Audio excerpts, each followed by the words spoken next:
stood there, perplexed. Tears welled up in his eyes. His face gleamed with unexpected happiness. But deep down, a sadness lurked in his heart as he glanced at the woman in front of him at a grocery shop in Nashville, Tennessee.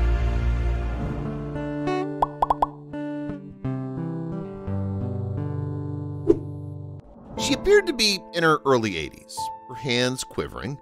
She seemed disheveled, her clothes were shabby, and she had a tattered appearance. "Can you kindly let me take the loaf of bread?" she said softly to the cashier. "I haven't eaten anything in days, but I can't pay more than a few cents."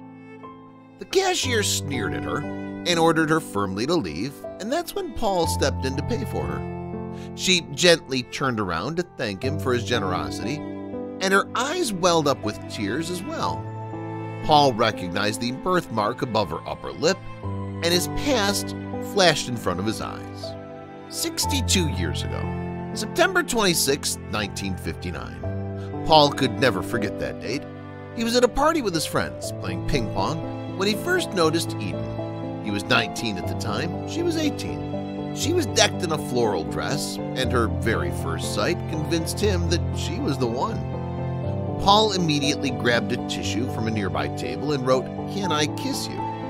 She blushed at the message and nodded yes.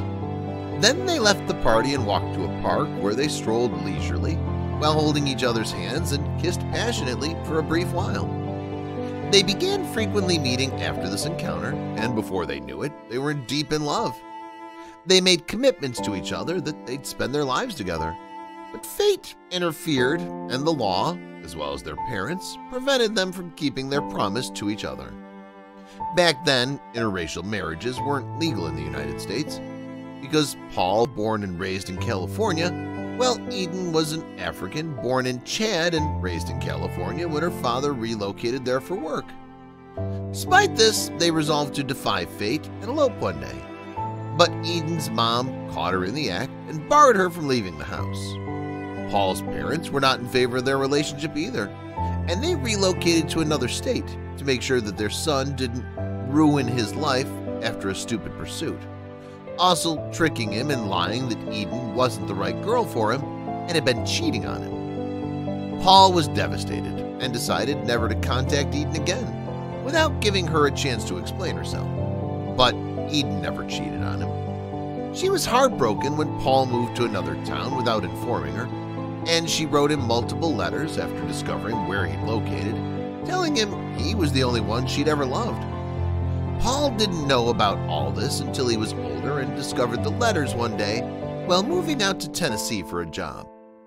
Paul's parents had hidden the letters from him, and he didn't know about them until that day. His heart raced as he read them and flew back to California to look for her, but it was too late. She'd vanished without a trace. He asked her neighbors and anyone else he could think of, but it was all for naught.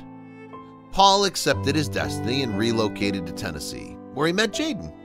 It was more of a rebound for Paul than love with Jaden, but she acted as a distraction for him from thoughts of Eden, and after a few years of marriage and 3 daughters, Paul began to like her and was content with his family life. However, another tragedy struck the man 25 years into their marriage, and Jaden died from cancer.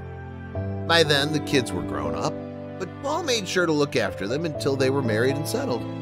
But now that he was often alone, he loathed his loneliness, sometimes wondering why fate had been so cruel to his beloved wife and if he'd ever meet Eden again.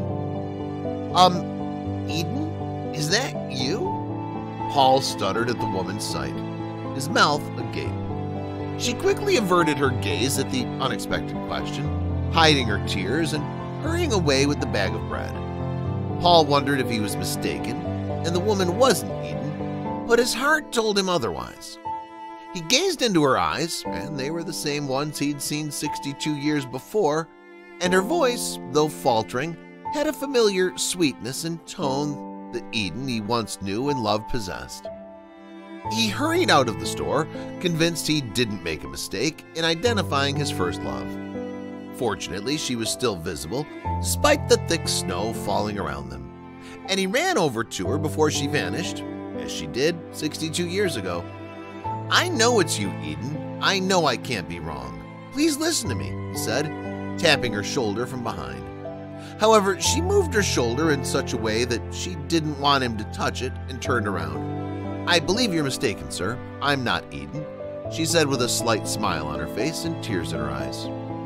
"I know you never cheated on me. I received the letters, but it was too late. I'm sorry," he said abruptly, and the woman's smile gradually faded into a desperate expression.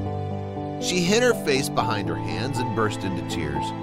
"Then why did you leave me? Why didn't you come looking for me?" she muttered, crying uncontrollably. Paul gave her his overcoat and took her to a nearby cafe. He ordered a cup of warm coffee for her and gently asked, "What happened, Eden? How come you're here in Tennessee and in this condition?" The woman, still sobbing, wiping her tears, and narrated her whole story. It turns out after Eden and Paul parted ways, Eden's parents made her marry a man named Michael from Tennessee. He was a builder and unfortunately was killed in a horrific accident on one of those construction sites. After he passed away, Eden had to look after their 4 adopted children alone. She somehow supported them financially to the point where they got good jobs and were settled well. However, once they were on their feet, they saw their mother as a burden and refused to care for her. At the age of 80, Eden was unable to work and was surviving on her little resources. However, when it was finished, she found herself struggling to make ends meet.